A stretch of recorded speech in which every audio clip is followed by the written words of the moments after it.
welcome back. Owls Hill is a protected home for the more than 2,000 species, from hills to forests to creeks and ponds. It's a nature sanctuary that is special to Middle Tennessee. Yes, today we are here with Sandy to learn more about this amazing space to explore the outdoors. Welcome in. Thank you so much. We're thrilled to be here with you today. Thank you. We are too, because we talk about the city a lot, but for those who haven't heard about you, explain how it all came about and who you are. Well, Owls Hill is just a little bit outside of downtown Nashville. We're in Brentwood. We are a 300-acre private nature sanctuary, and private just means we're not a city park, we're not a state park. Our 300 acres was all donated in two different parcels. One was from the from Huldah Sharp and Walter Creek. I'm sorry, Huldah Cheek and Walter Sharp. I transposed their names. After they divested of Cheekwood and that became a botanical center, they built a home, and they heard all of the owls calling from the ridges, and they said, well, we must live on Owls Hill. And so later they donated about 140 acres to be protected under a conservation easement, and then recently we added another 160 acres to that. So incredible. Yeah. And you guys offer guided hikes. You of course have owls. Tell us what visitors can enjoy. We have a whole spectrum of experiences. So folks can come out, we're open 6 days a week. Folks can come out on a day pass if they like. They can walk the trails, stay out, read a book, write some poetry, enjoy a picnic. They can do that on a day pass, which is just $5, and it helps us keep our educational ambassador owls fed. We also have, like you said, we have guided hikes, and a bunch of those coming up this spring, but we have them throughout the year. Lantern hikes are really popular, fall color hikes, spring wildflower hikes, and firefly hikes. Those are just some of the most popular ones, but we obviously theme them with the seasons throughout the year. We also have summer camps. We have 10 weeks of summer camps, also all themed around nature. A registration for those just opened about 2 weeks ago, and they're already filling up, but there's still spaces available. So that's another great opportunity for families who want to engage in nature and maybe get away from the screens a little. Definitely. Well, what's one thing that you hope visitors take away from being within nature?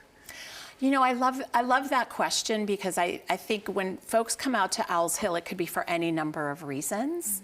And our hope is really that they take away a moment that's meaningful. And for some people, that might be hearing a new bird species they've never heard before. For someone else, it might be finding something on the trail like moss or even scat from one of the wild animals that lives there. And then for other people, it's community in nature with other people. I think our volunteer program does that in a great way. We have more than 300 people who come out to volunteer throughout the year, and they find community and connection with each other while being in nature. So I think that's what's special about it, is you have your own personal takeaway that makes a difference and makes it memorable for you. Well, I know this is memorable for us. So immediately started petting this. Tell us about these biofacts you brought in and how you use them to teach. Yes, we are licensed by the U.S. Fish and Wildlife Service to have these kinds of biofacts, particularly this great horned owl.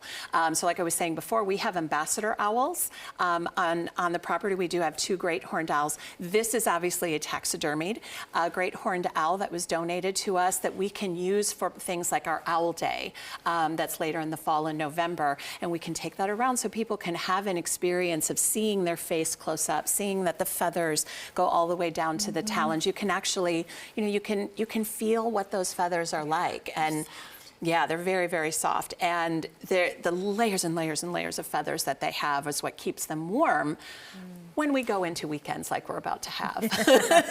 Give me some of that coat. Right, exactly. Yes. Well, in the wintertime, what animals should we be on the lookout for or listening for?